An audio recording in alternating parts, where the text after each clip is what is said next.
말씀대로 내게 이루어지이다 하며 천사가 떠나가니라.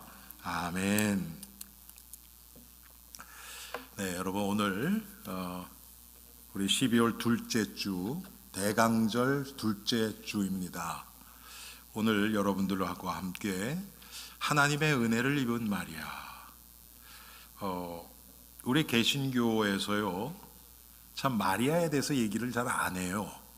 왜 그러냐면 여러분 다 아시는 것처럼 이 캐톨릭에서 너무 마리아를 숭배하고, 지금은 공식적으로 마리아가 성자, 성부, 성자, 성령, 우리 삼위일체 그러잖아요. 그런데 거기다가 성모까지 더해버렸단 말이에요. 그래서 제4의 중보자, 대속자 이렇게 얘기를 하니까 마리아를 얘기를 하면 굉장히 또 그게 또 떠오르기 때문에 일부러 안 해요. 그런데 여러분, 제가 이 말씀 생각하면서요, 성경에 여인들의 믿음 좋은 여인들이 많이 나오는데 정말 마리아 같은 자가 있는가? 별로 없어요. 정말 자기는 처음부터 끝까지 드러낸 게 없잖아요, 마리아가. 그렇죠? 그런데 묵묵하게 하나님이 자신에게 맡겨주신 사명을 끝까지 감당한 여인이에요. 어떻게 보면 신약 시대에는 남자라면 바울을 우리가 얘기할 수 있고요, 여자라면 마리아의 믿음을 우리가 이야기할 수 있어요. 그런데 지금까지 개신교에서는 그 캐톨릭에서 하도 숭배하고 이렇게 지켜 세우니까 의도적으로 마리아에 대해서 얘기를 참 많이 안 했어요. 그래서 우리가 오늘 이 말씀을 통해서 마리아를 높이자는 건 절대로 아니고요. 그래서 제가 제목을 하나님의 은혜를 입은 마리아다 이렇게 잡았어요. 마리아는 예수님의 육신의 어머니입니다. 예수님의 육신이 마리아의 몸을 통해서 나온 것은 사실이에요. 여러분, 이것도 부인하면 안 됩니다. 그럼 우리 이단돼요. 예수님이 그냥 영적으로만 오셨다고 얘기를 하는 게 돼버리니까. 그렇지 않습니다. 분명히 마리아의 몸을 빌어서 나오셨어요. 그런데 예수님의 육신의 아버지는 없어요. 그렇죠? 동정녀 탄생이죠. 그런데 이 마리아는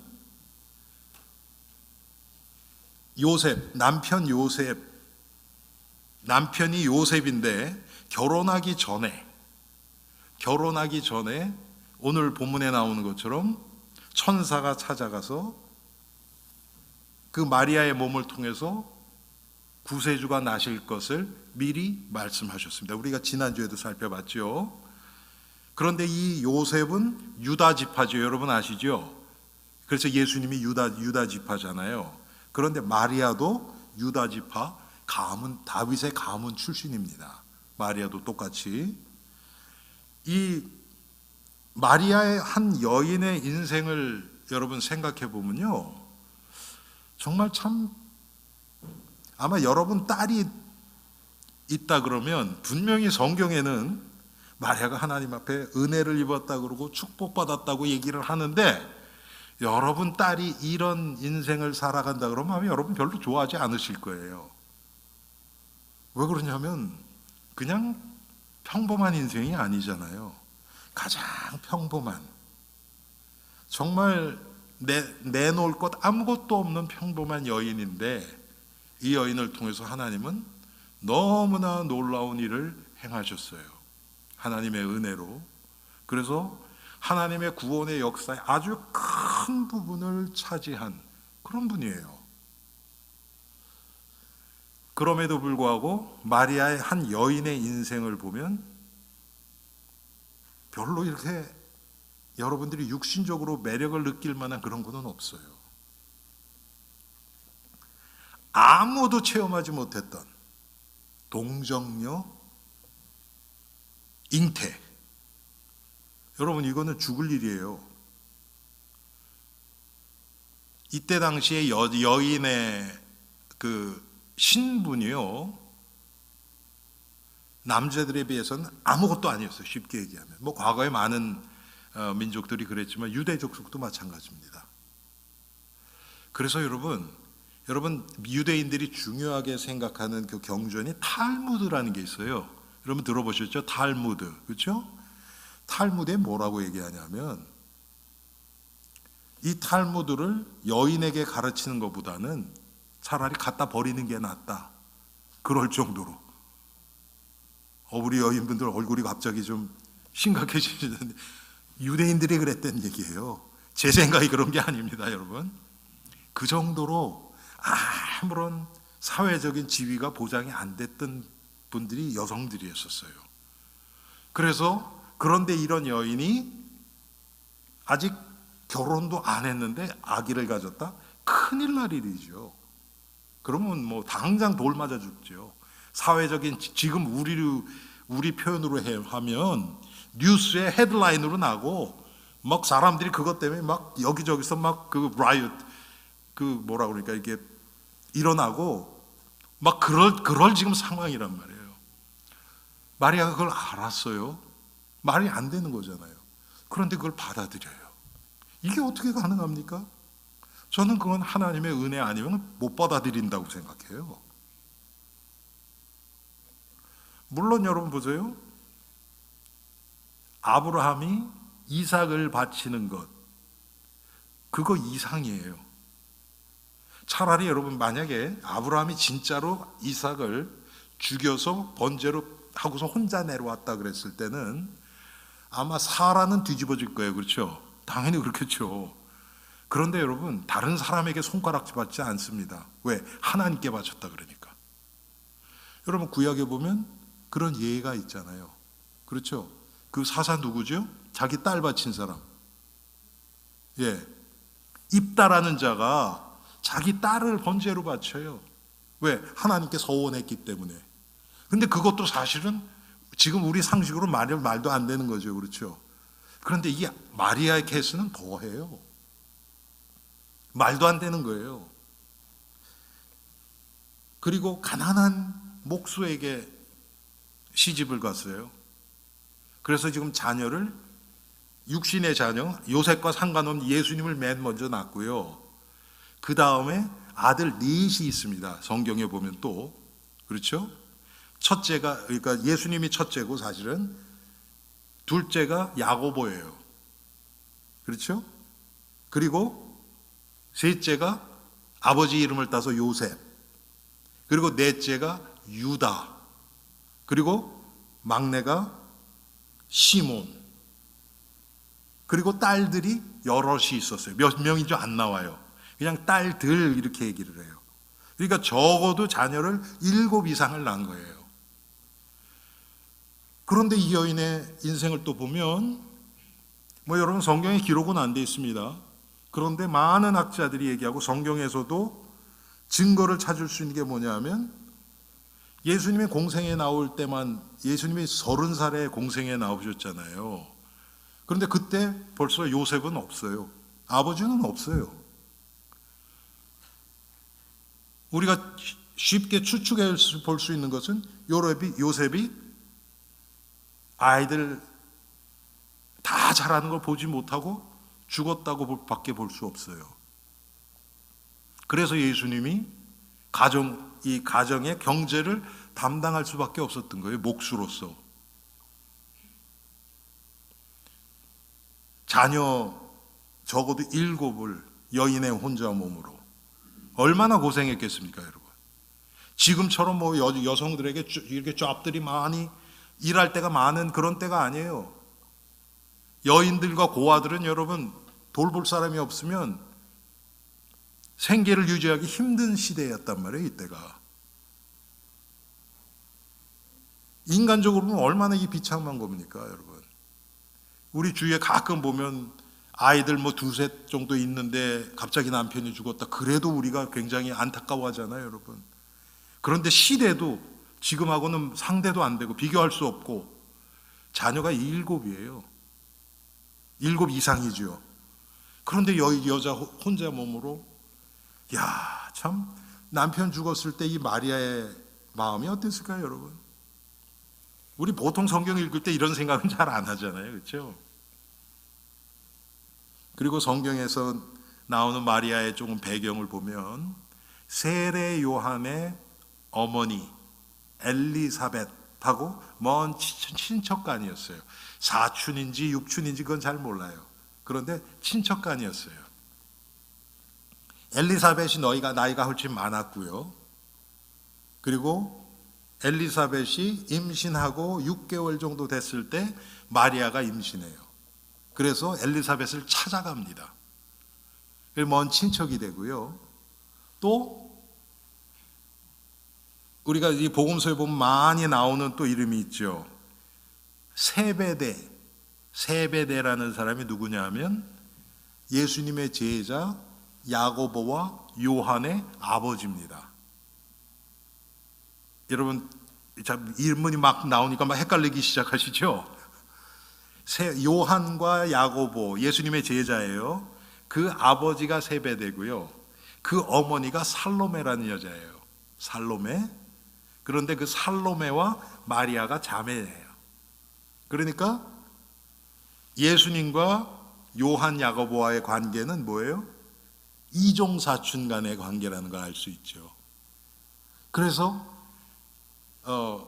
요한은 그 세베대는 쉽게 얘기하면 선주였어요.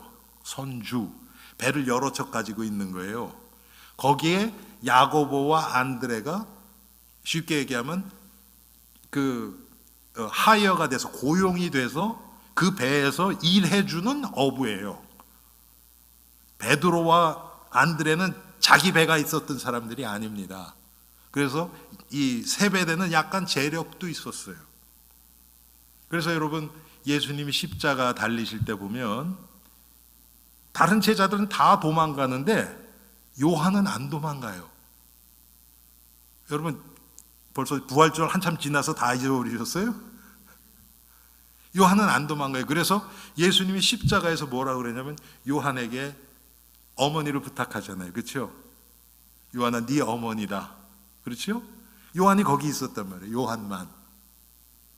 왜 그런가? 거길 들어갈 수 있었어요. 그 배경이 거기 있는 사람들도 많이 알고 그 아버지가 선주기 때문에 그런지 좀 그런 배경이 있었단 말이에요.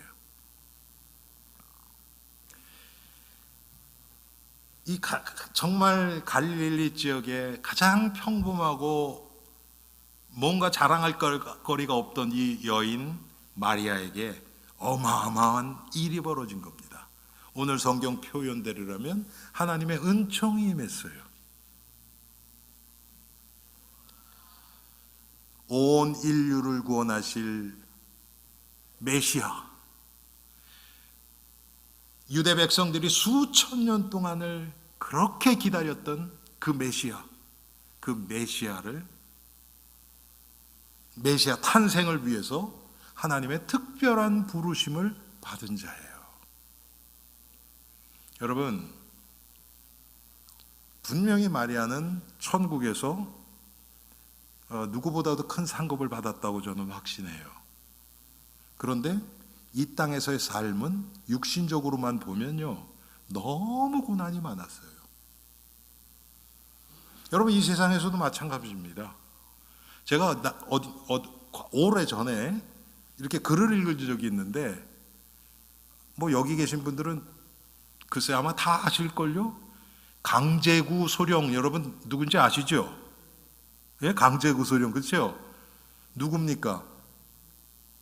그 육군사관학교 출신인데 그 부하가 핀을 수류탄 핀을 뭐 해가지고 하다가 그걸 떨어뜨렸잖아요. 그거를 자기 몸으로 덮어서 다른 사람 다 살리고 혼자 자기 몸은 완전히 폭파돼서 돌아가신 그분이잖아요.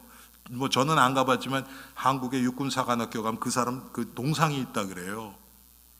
얼마나 위대한 일입니까? 자기가 희생함으로 해서 그 부하들을 다 살린 거니까. 근데 제가 읽은 글은 뭔지 아세요? 그 부인 입장에서 여러분 생각해 보세요. 어땠겠는가? 정신 나갔지. 아이들하고 나는 어떻게 하라고. 그러지 않고 그런 식으로 그 글 쓴 걸 제가 봤었어요.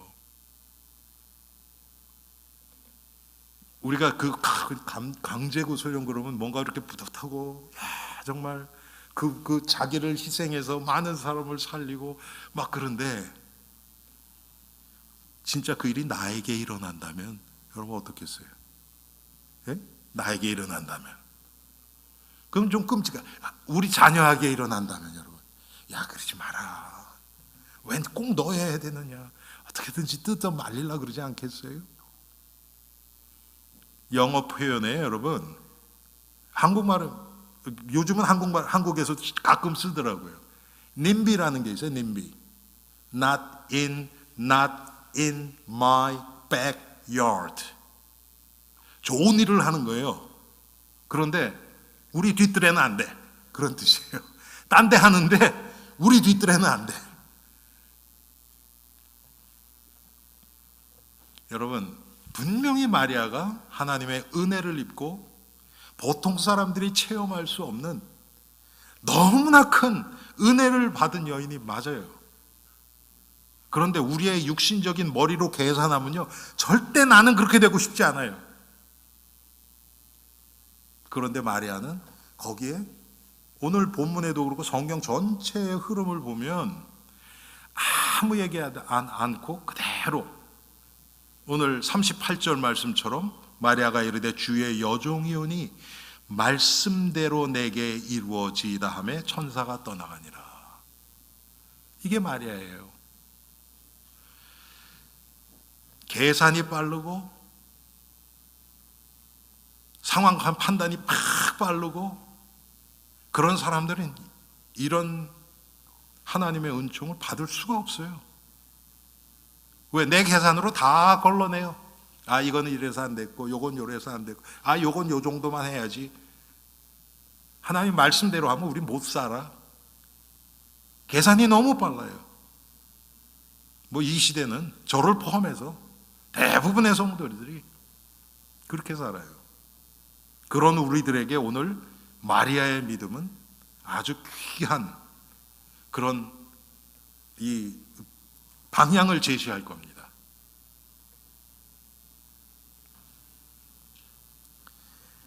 이 마리아는 자기의 생각, 계산, 기준 다 내려놓고 하나님의 부르심에 묵묵하게 순종하면서 끝까지 이 일을 감당했던 자예요. 성경에 마리아의 얘기가 생각보다 많이 나오지 않습니다. 가끔 나와요. 그런데 중요할 때 나옵니다. 아주 중요할 때 마리아 이름이 탁탁 드러나요. 몇 군데 여러분 볼까요? 가나 혼인잔치에서 나오죠. 요한복음 2장에 예수님이 이 혼인잔치에 참석했는데 포도주가 모자른 거예요. 뭐 우리처럼 지금 그럼 마켓에 가서 사와, 그런 게 아니에요, 여러분. 이때 포도주는 마시고 취하기 위해서 마시는 게 아니에요, 여러분. 이 유대 지방에 물이 굉장히 안 좋대요. 물이. 그래서 그냥 마실 수가 없대요. 냄새가 나서. 그래서 와인을 조금 타는 겁니다. 조금. 그 안 좋은 냄새가 없어지도록. 그걸 포도주라 그랬어요. 그리고 지금 우리가 얘기하는 와인 있죠. 그건 독주예요, 독주. 뭐 예수님도 드셨는데 뭐 마음대로 먹어도 되지 뭐. 아니에요, 그렇지 않아요. 그래서 그 음료수예요, 음료수. 그러니까 여러분 돌 항아리에 7개인가 있잖아요. 그렇죠? 7개인가 6개 돌 항아리에 물을 채우라 그러잖아요. 아니 무슨 포도주를 항아리에다가 채웁니까? 말이 안 되죠. 음료수란 말이에요, 그게. 음료수가 떨어졌는데 그것도 이 광야 지역인 팔레스타인 지역에서 손님들은 어떻게 합니까? 그때 당시에 평균 이 결혼식을 하면 한 일주일을 했다며, 혼인잔치를. 음료수가 없으면 안 되잖아요. 그렇게 하고 있는데 그때 마리아가 결정적으로 딱 나서죠. 예수님 십자가 달리실 때도 거기 계셨고요. 사도행전 1장에 예수님 승천하신 후에 제자들과 120문도가 마가다락방에서 전혀 기도에 힘쓰면서 성령이 강림할 때 마리아가 거기도 있었어요. 그냥 이름만 나와요. 그런데 중요한 곳에 탁 있는 거예요. 저는 이런 모습들을 지금까지 제가 신앙생활하면서 우리 교회에서도 많이 봤고, 제가 지금까지 잘하면서 있었던 교회에서도 많이 봤습니다. 정말 하나님 앞에 마음을 중심으로 주님을 섬기려고 하는 자들 보면요, 아주 중요한 때는 반드시 있어요. 여러분, 과거에 제가 우리 교회에서 행정을 오래 했잖아요. 작년에 딱 1년 전 12월 8일에 제가 캄보디아에서 한국 들렸다 돌아온 날이에요. 오늘이 8월 8일이. 그때도 제가 한국에서 민 목사님 방문했거든요. 거기 손님들이랑 같이 갔는데, 목사님은 항상 저를 소개할 때 뭐라 그러냐면, 오 목사가 다 목회해서 난 몰라. 항상 그러세요. 다른 사람 만나면. 여러분은 잘 모르시죠. 그냥 민 목사님은 저한테 맡기니까. 재직이 임명하고, 한 번은 우리 교회 안수 집사님 또 권사님 막 수십 명씩 임명하고, 명단 그거 제가 다 했거든요. 그거 다. 매년 세례 받는 자들 문답도 제가 다 했었고. 그런데 그렇게 많은 사람을 이렇게 대하다 보고, 과거에 여러분 우리 교회 수련회가 얼마나 많았습니까? 예? 1년에 기관별로 몇 차례씩 했으니까 진짜 한 1년에 수련회만 한 20차례 이상 있었단 말이에요. 어떤 분은 막 극성적으로 막 참석을 해요. 무슨 학생회 하는데도 중년 여자분이 거기도 다 참석, 말씀 듣겠다고. 그런데 놀라운 게, 어떤 분들은 그렇게 열심히 다니는데 진짜 중요할 때가 있어요. 그때는 없어요. 처음엔 몰랐어요, 제가.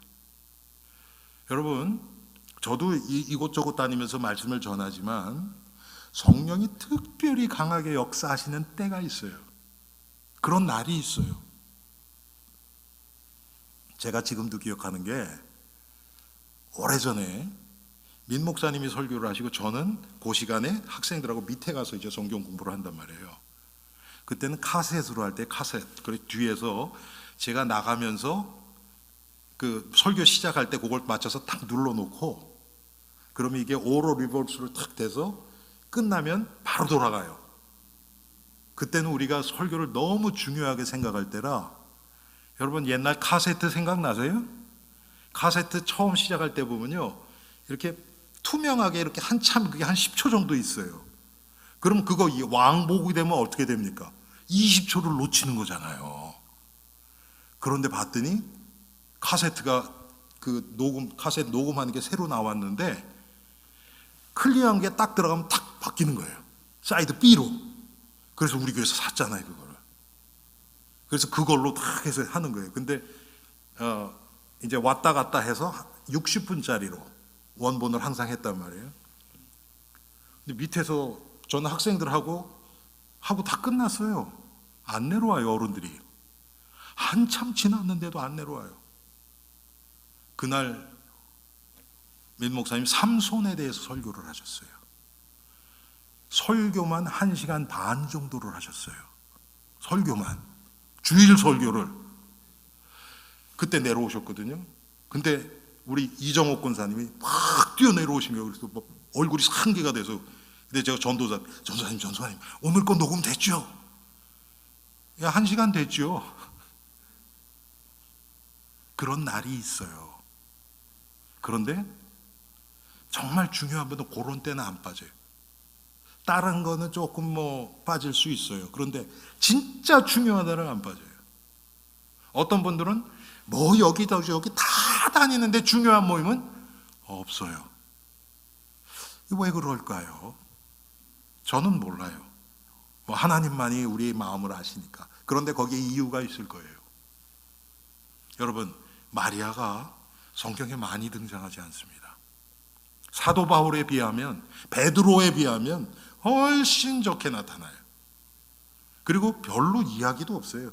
지금 예수님의 탄생은 마태복음하고 누가복음에만 나와요. 그렇죠? 마태복음하고 누가복음, 마가복음, 요한복음 안 나타납니다. 그런데 이곳에서 그 예수님 출생이 중요하니까 그때 그거 잠깐 나오고요. 중간에는 뭐 여기저기 잠깐 이름만 비춰요. 마리아를 중심으로 어떤 사건이 일어나고 이런 건 없어요. 그럼에도 불구하고 이 마리아는 정말 이 우리 기독교 역사에 절대로는 없어서는 안 될 아주 중요한 부분을 하나님이 맡게 하셨습니다. 우리가 잘 아는 것처럼 창세기 3장부터 시작해서 이스라엘 백성들은 수천 년을 여자의 후손, 뱀의 머리를 밟고 인류를 죄에서 하나님의 진노 아래서 구원하고 회복시키실 메시아를 기다렸어요.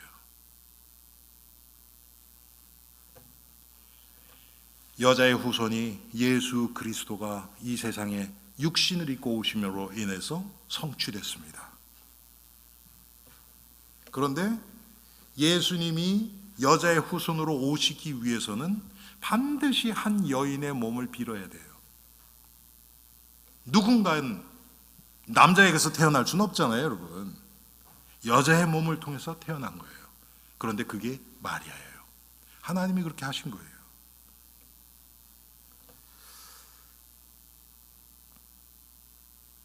여러분, 우리가 지금 교회 와서 앉아 있지만 정말 이런 마리아의 믿음이 조금이라도 우리에게 회복되기를 바랍니다. 많은 사람들이 예수님 앞에 나와서, 하나님 앞에 나와서 예배도 하고 기도도 하고 찬양도 하고 해요. 그런데 어떤 자들은 교회 와서 복 받겠다고 와서 하고, 병 낫겠다고 하고, 무슨 남들이 체험하지 못한 이상한 체험하기 위해서 오고, 전부 자기의 목적이 있어서 와요. 그런데 여러분, 마리아는 무슨 목적이 있었습니까? 마리아는 목적이 없었어요. 오히려 하나님이 와서 그 목적을 주셨지요.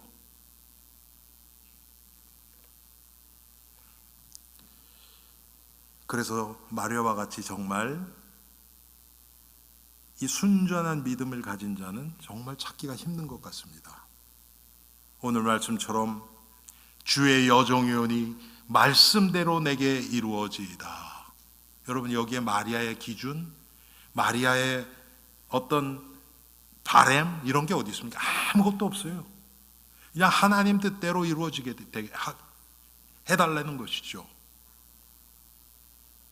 그래서 예수님이 누가복음 18장 8절에 뭐라고 말씀을 하십니까? 인자가 올 때에 세상에서 믿음을 보겠느냐. 저는 이 마리아와 같은 믿음을 가진 자를 하나님은 지금도 찾고 계신다고 믿습니다.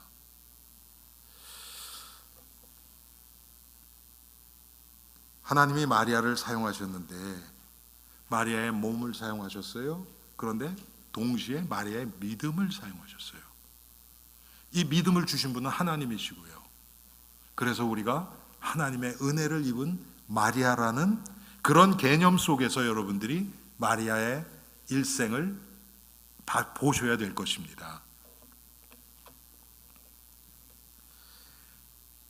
특별히 여러분, 마리아는 인류 역사상 아무도 체험하지 못한 것을 유일하게 체험한 자예요. 남자와 아무런 관계가 없이 아이를 갖는, 여러분, 그런 자가 마리아밖에 누가 있습니까? 이것도 마리아가 계속 그런 것도 아니고 예수님 한 분, 딱 한 분. 그런데 이게 어떻게 받아질까요? 저는 지금도 의문이에요. 제가 천국 가면 물어보고 싶어요. 마리아에게 이게 어떻게 받아졌을까? 여러분, 마리아가 좀 덜 떨어져서 생각이 없어서 그냥 뭐 그러지 뭐 그랬을까요? 전 그렇다고 생각 안 해요.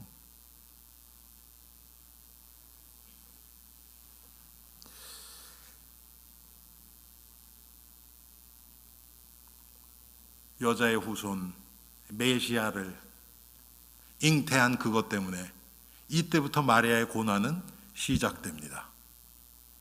육신적으로는 이때부터 고난 시작돼요. 아이를 출생하자마자 지금 우리말로 그냥 몸조리도 못하고 애굽으로 가야 돼요. 베들레헴에서부터 애굽까지가 적은 거리가 아니죠. 상당히 먼 거리입니다. 아마 제 생각에는 몇백 마일이 돼요. 거길 가야 돼요. 아니, 보통 여인들이 출산한 후에는 보통 저는 제가 보니까 한국 분들 보니까 한 달 이상, 길게는 3달까지 몸 조심하고 그러잖아요. 무거운 것도 안 들고 그러잖아요. 여행은 말도 못 하고요. 그런데 그 아이까지 데리고 애굽까지 가야 돼요. 야, 참.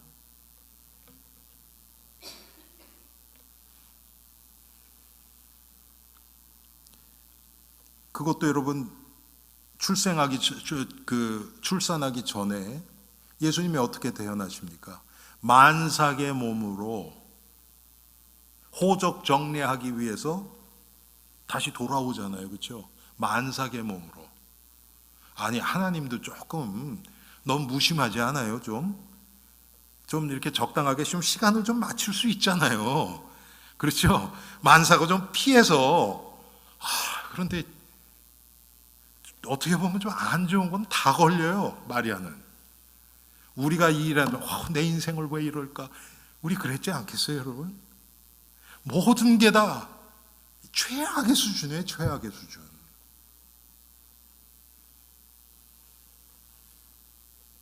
거기다 아까 말씀드렸던 것처럼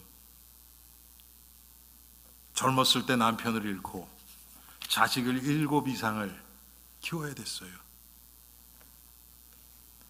그랬는데 장남인 예수님은 또 이제 30살 되니까 또 자기 갈 길 간다고 그러고 공생애라 그래서 또 나가버리네. 여러분, 여기 여인분들 많잖아요.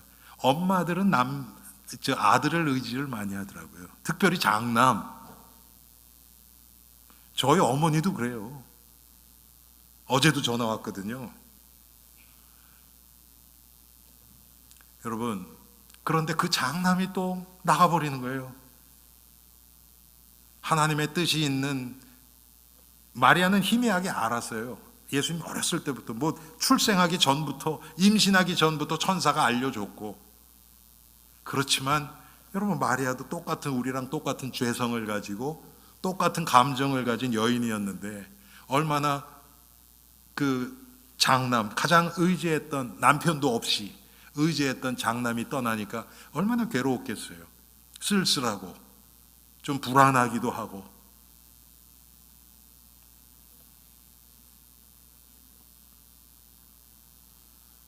그런데 그 장남, 또 가장 아끼던 장남이 십자가에서 처형되는 것을 눈으로 봐야 돼요. 저도 주위에 가끔 보면 자식을 먼저 보낸 그런 부모님들, 그 마음을 저는 이해 못해요. 그러니 옛말에 뭐라고 해요? 자식은 가슴에 묻는다 그러죠? 지금 마리아가 남편도 없이 그것도 이런 일이 일어난 거예요. 누가복음 2장 35절에 보면 예수님이 태어났을 때 할례를 위해서 예루살렘 성전으로 올라갑니다. 그때 이 메시아가 오실 것을 평생 기도하면서 기다리던 2 사람을 만나요. 믿음의 사람들이죠. 시므온과 안나라는 자예요. 시므온은 남자고 안나는 여자죠. 그런데 시므온이 무슨 얘기를 하냐면 예수님을 안고 성령이 하게 하신 것이죠. 35절에 보면, 누가복음 2장 35절에 보면, 또 칼이 내 마음을 찌르듯 하리니 이는 여러 사람의 마음의 생각을 드러내려 함이니라. 예수님이 구원의 성취를 위해서 우리의 죄를 드러내시기도 하고 우리의 마음에 이 잘못됐던 것들을 다 드러내는 거예요. 칼로 마음을 찌르듯 하겠대요. 아마 마리아도 이런 마음의 고통을 얼마나 평생 많이 당했겠습니까? 그런데 이 마리아에게 임한 것은 다른 게 아니에요. 하나님의 은혜예요. 가장 중요한 것은 하나님이 지금 은혜로 마리아의 인생을 지금 이끌어가고 계시는 겁니다. 그게 겉으로 나타난 우리가 육신의 눈으로 볼 때의 모습은 지금 방금 말씀드렸던 것처럼 마리아에게 이게 고난으로 올 수도 있어요. 고통으로 올 수도 있어요. 그런데 이런 큰 축복을 받은 자들은 거의 없어요. 또 가장 중요한 건 뭡니까? 하나님이 마리아를 끝까지 이 일을 감당할 수 있도록 은혜로 이끌어 주셨다는 겁니다. 하나님이 하시는 거예요, 이거는. 그래서 우리는 마리아를 높이지 않습니다. 좀 심하게 얘기하면 마리아도 예수 안 믿었으면 지옥 가요. 맞죠, 여러분? 마리아도 원죄 있습니다. 가톨릭에서 이거 부인합니다. 원죄 없다 그래요. 그리고 자꾸 하나님을 낳은 어머니, Mother of God 이렇게 얘기를 해요. 자꾸. 그렇지 않습니다. 우리는 그렇게 표현 안 해요. 예수님의 어머니, 육신의 어머니로 인정을 하지 하나님의 어머니는 아니에요.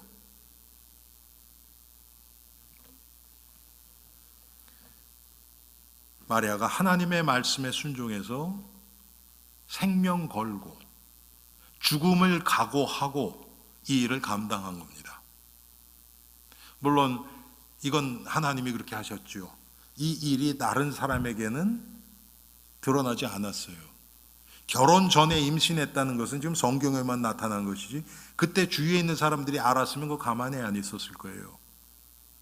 그런데 그것은 나가지 못하게. 그래서 하나님이 보호하신 거예요. 마리아를. 왜? 아니 예수 그리스도가 태어나셔야 되니까. 여러분 예수 그리스도가 태어나시고 나시는 이것을 위해서는요 하나님 모든 것 다 동원하세요. 이거 방해하면요 하나님이 다 꺾어버리셨어요. 구약 보세요. 무슨 능력이라도 하나님이 다 동원하십니다. 예수님이 왜 구약의 모든 것이 지난주에 말씀드렸죠. 예수 그리스도의 오심, 예수 그리스도의 탄생의 모든 것이 초점이 맞춰져 있어요. 그 결정적인 마지막에 그 역할을 감당한 게 마리아란 말이에요. 지금 우리 생각에는 예수님을 그냥 육신으로 잉태해서 출산했다 그 정도지만 그것을 위해서 마리아가 겪어야 했던 여러분 그 생각이나 이 마음이나 고민이나 머리로 이해가 됐겠어요? 그게 이해 안 되죠. 한번 받아들였다고 여러분 그게 한번 받아들이니까 그 다음부터 아무 갈등 없습니까? 그렇지 않잖아요. 우리 분명히 하나님의 능력도 믿고 하나님 살아계신 거 다 믿는데 또 조금 지나면 또 갈등 오잖아요. 여러분 마리아는 안 그랬겠습니까? 이게 도대체 무슨 일인가? 한 번도 겪은 적이 없는 일이에요. 이 고민과 이 갈등과 이건 말도 못했을 겁니다. 그럼에도 불구하고 그보다 더 큰 것이 뭐냐면 하나님의 주권을 믿는 믿음이에요. 이건 하나님이 하시는 거다. 나는 머리 이해 안 된다. 그런데 그냥 믿고 따라가는 거다. 여러분 우리가 이 믿음이 필요합니다. 머리로 계산해서 받아들여져서 믿는 그런 것도 필요해요. 그렇지만 그거 이전에 안 받아들여지면 어떡할 거예요? 그럼 안 믿으실 겁니까? 그거 아니잖아요. 우리는 그 믿음 이전에 우리가 먼저 마음속에 가져야 될 것이 뭐냐면 주님의 뜻이라며. 사드락 메삭 아벳느고가 고백했던 것처럼 그리 아니하실지라도 나는 우상에게 절을 못합니다. 죽으면 죽었지 난 못합니다. 이런 믿음이 있어야 될 줄 압니다. 이게 우선돼야 될 줄 압니다.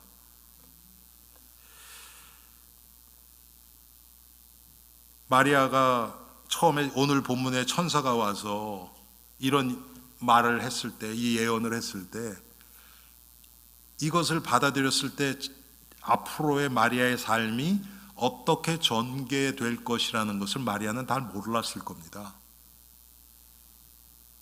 그냥 하나님이 하신 거니까 무조건 받아들인 거예요. 우리도 똑같아요, 여러분. 여러분도 여러분 중에 여러 가지로 정말 힘든 그런 시간을 보내신 분들 많이 계시죠. 그런데 그게 하나님의 뜻 때문에, 뜻으로 그렇게 됐다, 그게 받아들여져요. 지금은, 지난 다음에는.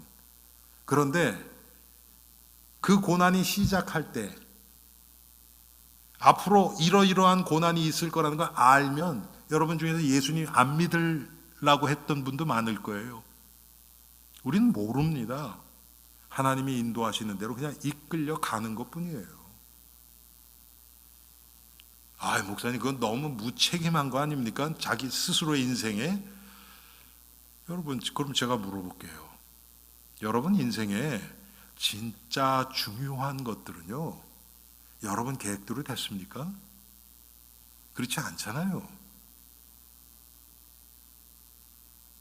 하나님이 우리 배경에서 모든 것을 지금 주관하고 계시는 겁니다. 이걸 믿는 거예요, 우리는. 머리로 이해 안 돼도.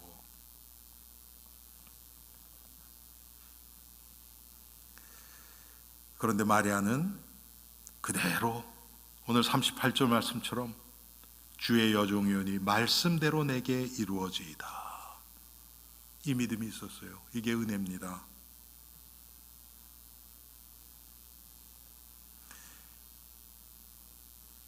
이게 은혜고 고난이고 동시에 축복과 영광이에요. 우리는 자꾸 축복하고 은혜 영광과는 자꾸 이거를 그냥 육신적으로만 하나 되게 하려고 그래요. 그렇지 않아요. 항상 영광과 축복에는 고난을 통해서 오게끔 하나님이 하세요. 이거 가르려고 하면 안 됩니다, 여러분. 하나님이 주시는 그대로 받아야 돼요.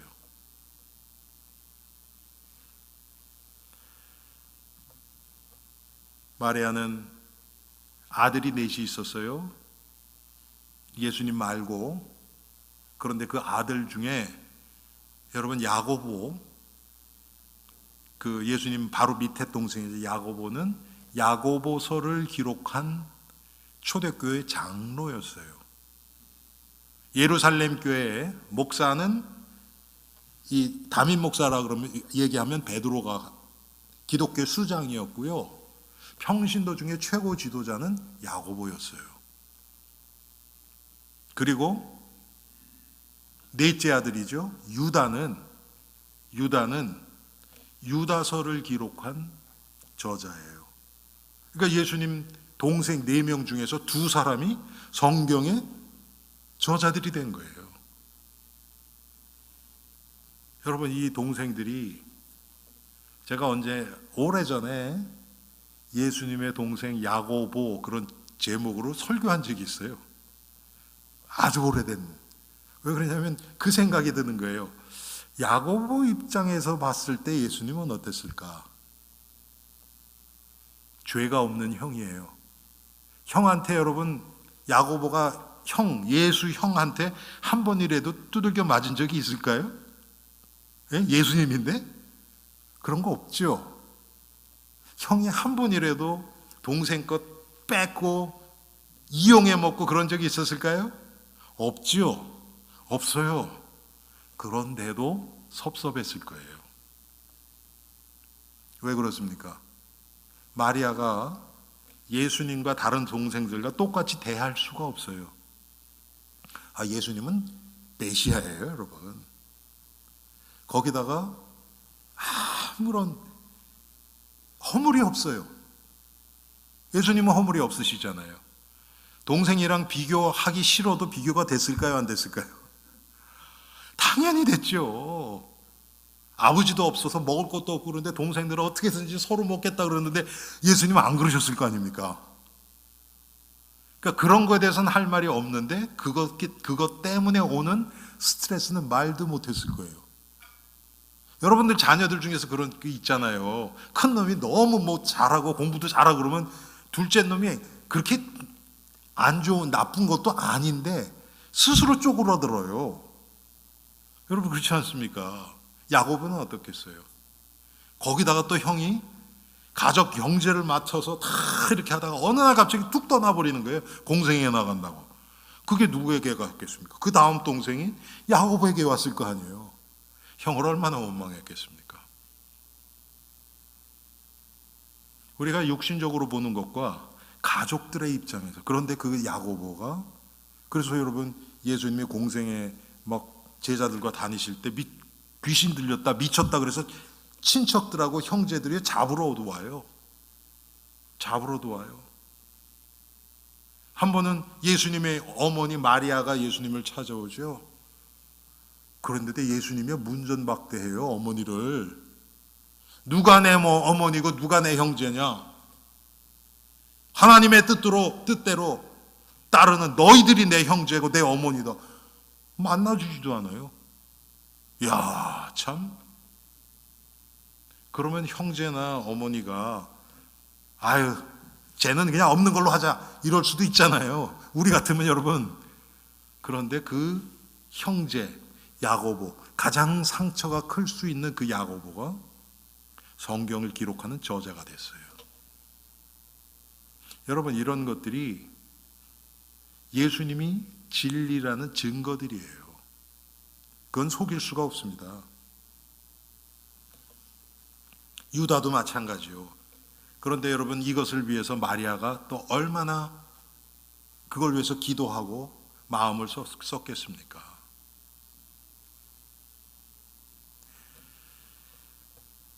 마리아는 예수님 승천하신 후에 초대교회에서도 많은 역할을 한 것으로 성경에는 몇 군데 나옵니다. 마리아가.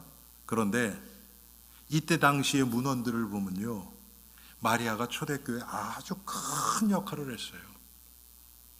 가장 어른 아닙니까? 여자이긴 하지만 예수님의 어머니이기도 하고, 초대교회에 아마 많은 사람들의 어떤 중요한 구심점이 됐을 거예요.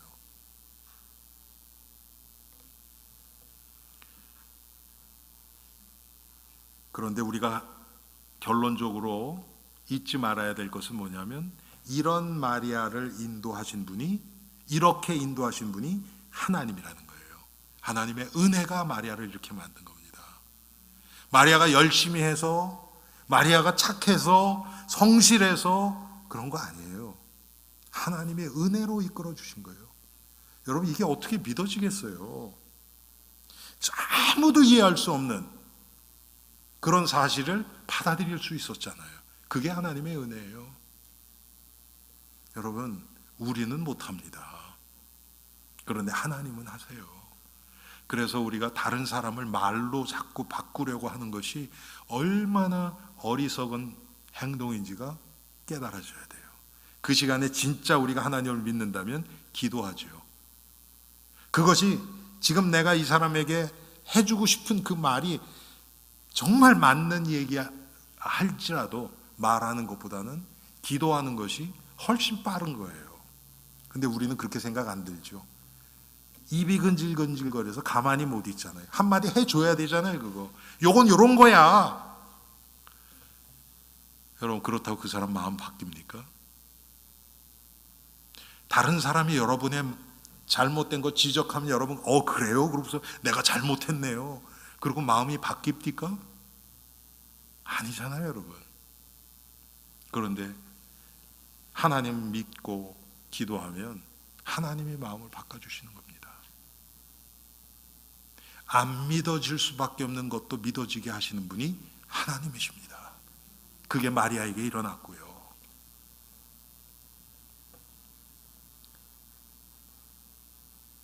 심지어는 가장 아끼고 사랑하는 장남 예수님을 십자가에 내어줄 수밖에 없는 그것도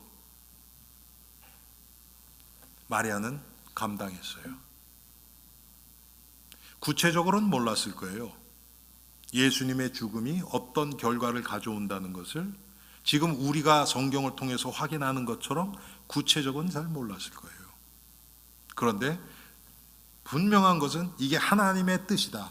하나님이 지금 이 아들 예수님의 죽음을 통해서 하나님의 구원을 성취해 가신다는 뭔가 희미한 것이라도 분명히 알았어요. 그걸 받아들이고 그것을 영광으로 받아들인 것이죠.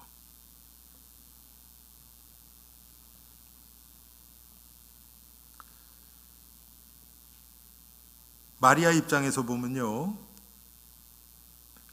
우리에게도 똑같지만 그런 중요한 때마다 하나님의 마리아가 이 아들 예수 그리스도에 대해서 받아들일 수밖에 없는 은혜를 주셨을 거예요. 저도 지금까지 이렇게 제 인생을 돌아보면 정말 중요한 부분들이 있었어요. 중요한 시간들이 있었어요. 그런데 그때 하나님의 은혜로 나를 이렇게 바꿔가시고 나를 이끄셨다는 그런 체험들을 많이 합니다. 어떨 때는 아주 강력하게 사인을 주시기도 하고요. 어떨 때는 확실한 사인이 없어서 오랫동안 괴로워하기도 하고요.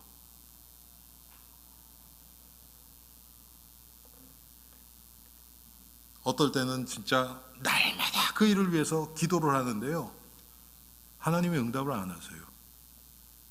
정확하게 사인을 딱 주시면 좋겠는데 응답을 안 하세요. 그게 어떨 땐 6개월이 된 적도 있고요, 어떨 땐 1년이 된 적도 있어요. 그런데 마지막에는 하나님이 저에게 분명한 사인을 주셨어요. 하나님은 그 기간이 필요하셨던 거예요.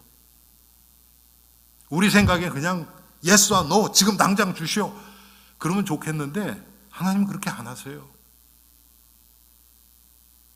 하나님만 바라볼 수밖에 없도록 우리를 이끌어 가세요. 저는 마리아가 그런 시간들을 많이 겪었을 거라고 생각합니다.